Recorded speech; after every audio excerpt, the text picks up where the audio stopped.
Hello friends, मैं इस video में क्लास 12 का चैप्टर प्रोबेबिलिटी का एग्जांपल नंबर 5 एक्सप्लेन कर रहा हूँ।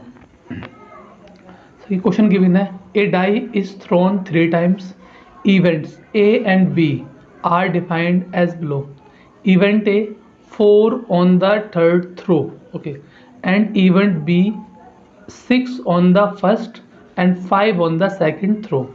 Find the probability of A given that B has already occurred। तो गाइस, इस क्वेश्चन में हमें फाइंड करनी है प्रोबेबिलिटी इवेंट A के अकर्ड होने की, और जैसे कि आप देख पा रहे हैं, और जो इवेंट B है वो ऑलरेडी अकर्ड हो चुका है। तो सबसे पहले हम इस इवेंट का सैंपल स्पेस निकाल लेते हैं। तो देखते हैं क्या होगा sample space. Sample space of an events comma die is thrown 3 times. तो देखिए, अगर मैं डाइस को पहली बार रोल करता हूं तो कौन कौन से नंबर्स आने की पॉसिबिलिटी है। अगर आप डाइस को पहली बार रोल कर रहे हैं तो गाइस या तो 1 आएगा, या 2, या 3, या 4, या 5, या 6। अब सपोज करिए डाइस 1 पर फर्स्ट थ्रो में रोल करने पर इवेंट ए आता है, और जब हम डाइस को उसी डाइस को दोबारा से रोल करते हैं तो फिर से वही सेम नंबर्स आने की पॉसिबिलिटी है। कौन से नंबर? 1, 2, 3, 4, 5 और ये 6। सेम इसी टाइप से अगर 2 आता है तो फिर से आपके 1, 2, 3, 4, 5, 6 नंबर आने की पॉसिबिलिटी है। 3 आता है तो फिर से 1, 2, 3, 4, 5, 6। अगर 4 नंबर आ जाता है तो फिर से सेकंड डाइस पर 1, 2, 3, 4, 5, 6। अगर नंबर 5 आ जाता है तो फिर से वही पॉसिबिलिटीज है सेकंड डाइस को रोल करने पर कि इसमें 1 आए, 2 आए, 3 आए, 4 आए, 5 आए, 6। और एज यूजुअल 6 में भी आपका ये केस चलेगा। ओके, अब हमने डाइस को 2 बार रोल कर चुके हैं, अब हम डाइस को थर्ड बार रोल करेंगे। थर्ड बार रोल करने पर सपोज करिए हमने एक इवेंट ऐसा कर लिया है कि पहली बार डाइस को रोल करा तो 1 आया, सपोज डेट पॉसिबिलिटी है, और हमने उसको दोबारा रोल करा तो फिर से 1 आ गया। अब अगर हम डाइस को थर्ड टाइम रोल कर रहे हैं तो फिर से उस डाइस पर या तो 1 आएगा, या 2, या 3, या 4, या 5, या 6। तो और आपकी यही चैन 2 के साथ, 3 के साथ, 4 के साथ, 5 के साथ, 6 के साथ रिपीट होगी। मीन्स एक मैं एग्जांपल ले लेता हूँ। सपोज करिए आपने पहली बार डाइस रोल करी तो उस पर 1 आ गया, सेकंड बार रोल करने पर सपोज 4 आ गया। तो अब थर्ड बार रोल करने पर क्या क्या पॉसिबिलिटीज है? सेम 1, 2, 3, 4, 5, 6। तो आप देख रहे हैं यही चैन आपकी रिपीट होती रहेगी। ओके, तो गाइस देख रहे हैं कि इस इवेंट के सैंपल स्पेस में काफ़ी आउटकम्स हैं। तो पहले एक बार हम इस इवेंट के सैंपल स्पेस में कितने आउटकम्स होंगे ये हम फाइंड करने के लिए एक फॉर्मूला लिख लेते हैं। तो फॉर्मूला ऐसे हैं, number of outcomes in a sample space, number of possible outcomes of an event, number of possible outcomes of an events की पावर नंबर ऑफ थ्रोस। तो आप देख सकते हैं कि number of possible outcomes of an event. तो देखिए इसमें आपके 6 इवेंट आने की पॉसिबिलिटी। अगर डाइस को हम एक बार रोल करते हैं 1, 2, 3, 4, 5, 6, तो गैस मैंने यहाँ पर 6 लिख दिया है। और पावर क्या है? Number of throws. यहाँ पर हमने डाइस को 3 बार थ्रो कराया तो 6 की पावर 3। और आपको पता है कि 6 की पावर 3 कितना होता है? 216। देख लीजिए 6 × 6 × 6, 6 6 जा 36 और 36 6 जा 6 6 36 कैरी 3 6 3 18 और 2 1 6। तो इस इवेंट के सैंपल स्पेस में टोटल 216 आउटकम्स होंगे और उन सबको यहाँ पर लिखना पॉसिबल नहीं है। पॉसिबल तो है लेकिन काफ़ी टाइम इसमें लग जाएगा हमारा। जो इवेंट्स हैं ए और बी, हम उनके आउटकम्स लिख लेते हैं इसकी हेल्प से। ओके, तो मैं इसे लिख देता हूँ number of elements in number of outcomes in sample space. अब हम इवेंट ए के आउटकम्स को फाइंड करते हैं और जैसा पता है कि आपको इवेंट ए एक ऐसा इवेंट है जिसमें थर्ड थ्रो पर 4 आता है। तो देखिए इवेंट ए के पॉसिबल आउटकम्स क्या क्या होंगे। गाइस बोल रहा है कि लास्ट में क्या आना है, 4 आना है। तो डेट मीन्स यहाँ पर एक आपका इवेंट हो जाएगा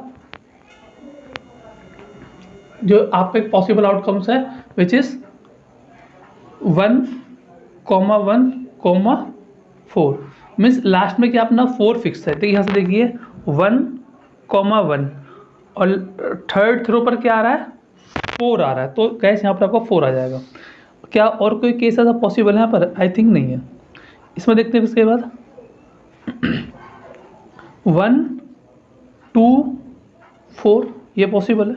यस 1, 2, 4 सेम टाइप से फर्स्ट थ्रो में 1 आया, सेकंड थ्रो में 3 आ गया और फिर थर्ड थ्रो में फिर से 4 आ गया। तो गाइस 1, 3, 4 सेम वे में 1, 4, 4, 1, 5, 4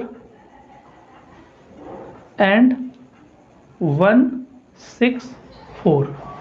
ओके, तो ये हमने जब फर्स्ट थ्रो में 1 अकर्ड हो रहा है और सेकंड पर जब 1 या 2 या 3 या 4 या 5 6 कुछ भी अकर्ड हो रहा है और थर्ड थ्रो पे जो हमारा 4 अकर्ड हो रहा है, उसके लिए हमने क्या लिखा है यहाँ पे, पॉसिबल आउटकम्स लिख लिए। अब चलते हैं 2 के पास। 2 के पास फिर वही सेम केस होंगे 1, 2, 3, 4, 5, 6।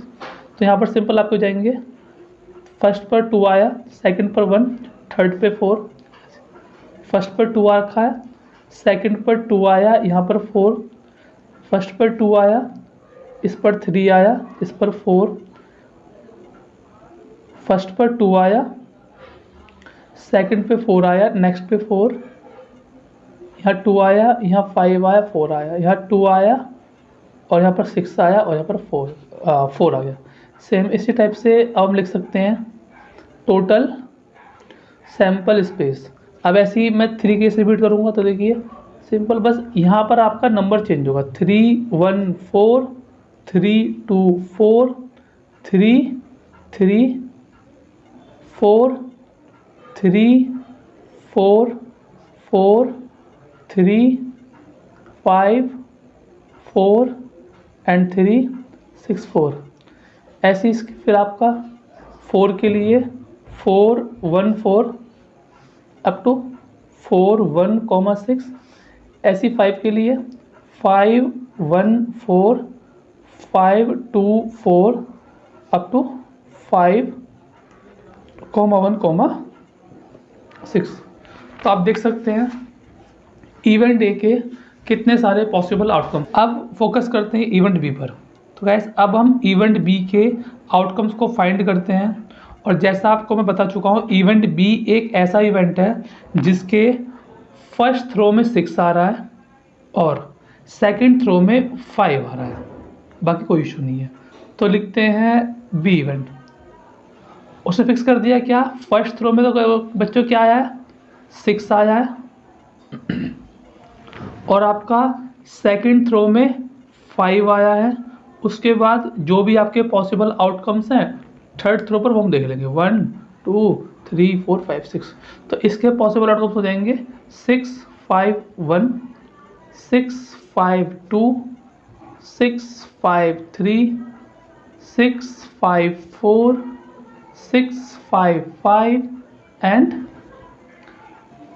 6,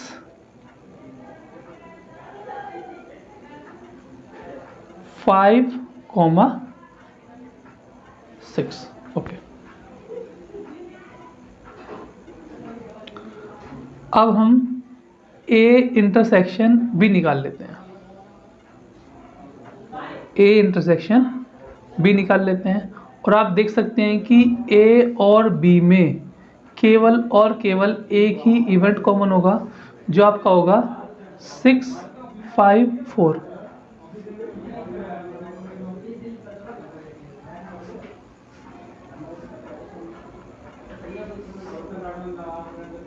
सिक्स, 5 और ये आपका 4, ये आपका इवेंट्स है। ओके, अब हम इवेंट बी के अकर्ड होने की प्रोबेबिलिटी निकालते हैं। अब हम इवेंट बी के अकर्ड होने की प्रोबेबिलिटी निकालते हैं। ये आपका फॉर्मूला है simple, number of elements, number of outcomes in set B और number of outcomes in sample space. तो चेक करते हैं बी के अंदर टोटल कितने आउटकम्स हैं। 1, 2, मतलब टोटल 6 हैं, 1, 2, 3, 4, 5, 6 और यहाँ पर कितने थे 2, 1, 6। अब हम निकाल लेते हैं ए इंटरसेक्शन बी की probability, same number of elements in A intersection B sample space S. तो इसमें हमारा केवल 1 एलिमेंट है और यहाँ पर आएगा 2, 1, 6। ओके, अब हम कंडीशनल प्रोबेबिलिटी के फॉर्मूले में वैल्यू पुट कर देते हैं। चलिए फॉर्मूला देखते हैं, P probability of occurring of event A when event B is already occurred, P A intersection B upon PB। तो लिखते हैं गाइस इसे, तो A इंटरसेक्शन B ये अपना 1/216 और probability of occurring of event B 6:216, तो डेट इज 1/।